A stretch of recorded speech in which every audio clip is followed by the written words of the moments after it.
Olá, sejam bem-vindos a mais uma aula de cálculo diferencial integral. Nessa aula nós vamos resolver o exercício 6 da lista 8. Então vamos para a leitura do enunciado. Vamos lá.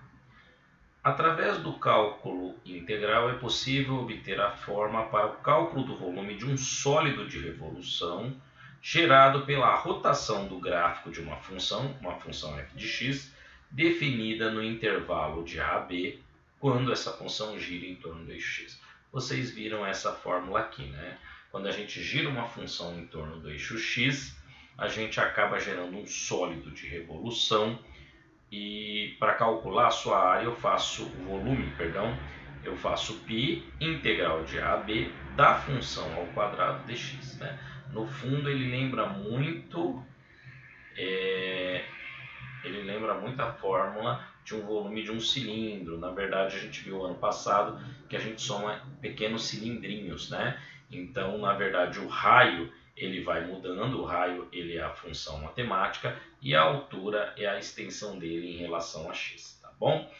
A gente chegou a ver isso ano passado, mas aqui para a gente vai ficar bem mais fácil. Eu dou a sentença que define o volume e aqui eu digo que o sólido de revolução, conhecido como trombeta de Gabriel ou sólido de Torricelli, é gerado fazendo-se a rotação da região sobre o gráfico de 1 sobre x no intervalo de 1 até mais infinito. Essa figura.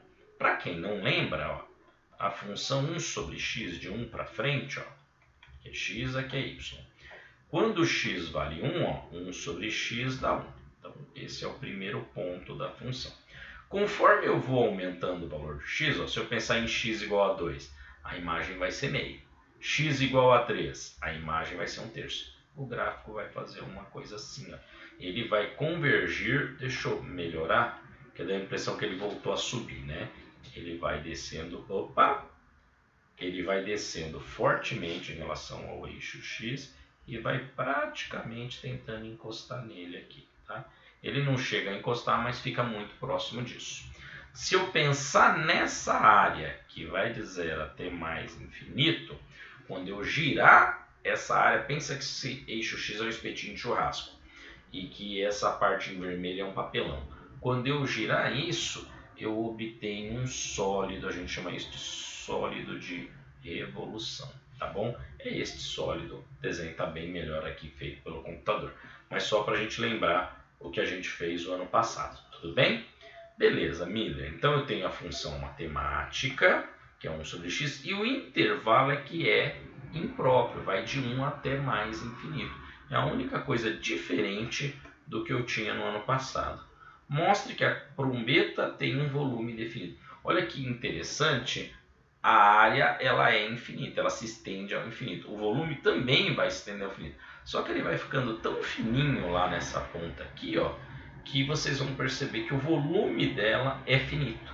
O volume final é um número finito. Ele não vai, conforme você vai indo para valores cada vez maiores de x, vai chegar um momento que o valor da imagem ela não vai ultrapassar um determinado valor, melhor dizendo, tá bom? Então vamos montar a integral, ó. Volume é π. Integral de onde até onde? De 1 até mais infinito. Quem que é a função matemática? 1 sobre x. Não esquece que ela tem que ser elevada ao quadrado dx. Pronto. Então, coloquei a função no devido lugar dela e os limites aqui também, né? E os limites aqui também nos seus devidos lugares. Ó, limite inferior e limite superior. Tudo bem? Beleza? Já localizamos cada um desses elementos. Agora é só fazer a integral. Só que é uma integral imprópria, né? Como eu tenho um dos limites infinitos, a gente lembra que a sugestão é a gente trocar. Ó, eu tenho só a variável x aqui, né? Nós vamos trocar então o limite superior. Eu uso uma letra acessória, por exemplo, t, e esse t ele vai tirar esse limite impróprio da minha integral. A integral, em vez de 1 a mais infinito, ela vai de 1 a t. Eu já vou fazer aqui o quadrado, né? Quadrado de uma divisão, quadrado de cima, 1 ao quadrado 1, quadrado de baixo, quadrado de x, x ao quadrado. Tá bom? Então nós temos essa integralzinha aqui para fazer.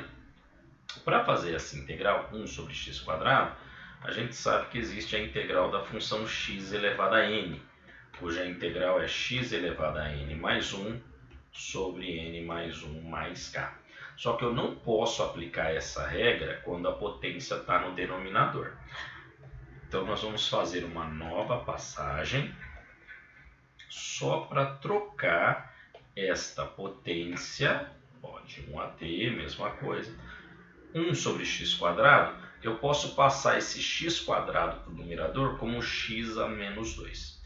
Como ele vai multiplicando 1, não há necessidade de escrever 1. 1 é elemento neutro da multiplicação, tá bom?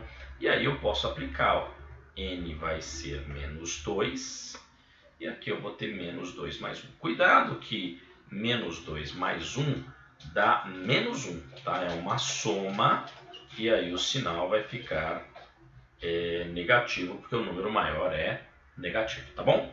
Fazendo a integral, nós vamos ter, ó, limite de t tendendo a mais infinito de π vezes integral de x a menos 2 vai ser x a menos 1 sobre o mesmo valor menos 1. Vou colocar os limites da integral aqui no próprio colchetes, a gente sabe que pode fazer isso.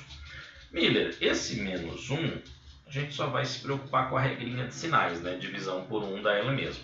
Então eu posso ficar com menos π, e o x elevado a menos 1, eu só passei o x a menos 2 para poder aplicar a regra de integral. Como eu já fiz a integral, eu posso passar o x para o denominador. Então, meu volume vai ser limite de t tendendo a mais infinito de, a minha função matemática, eu vou usar parênteses agora, ficou π no numerador, x no denominador, e ela vai de 1 até t. Tá bom? Bom, a gente sabe que o limite ele surgiu só para suporte, da gente trocar o x por mais ou menos infinito, sabendo que isso não é um número. Então, quando eu for trocar o x pelo limite superior t, eu vou usar a sentença limite, porque ali eu tenho uma situação que exige uma análise que eu só posso fazer usando a ferramenta limite. Agora, quando eu for trocar o x pelo limite inferior por 1, não há necessidade, tá? Então, substituindo os limites, ó, o limite superior, eu uso a sentença limite. Então, vai ficar π sobre t. E o limite está me dizendo que o t tende a mais infinito. Menos o limite inferior não carece disso, porque é apenas um número. Limite é uma ferramenta matemática para a gente analisar uma situação de extrema, né? Divisão por zero, mais ou menos infinito, aquelas situações que a gente não pode trocar o valor, a gente só consegue fazer análise. E esse limite é muito simples, porque se o t está tendendo a mais infinito, eu vou ter π sobre infinito. A gente sabe que constante dividido por infinito, lá da teoria, vale zero.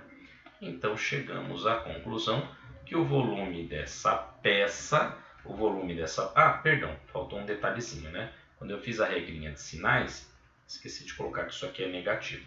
Então ele está negativo aqui e aqui, ó. Estou colocando em vermelho para você não se confundir, né? Mais com menos dá menos, tá bom? Aqui vai zerar, menos π por infinito dá zero. E aqui eu tenho menos com menos dá mais. π dividido por 1 dá π. Então o volume dessa peça é π unidades de volume. Gente, π é 3,14, tá bom? Então não tem nada de estranho aí.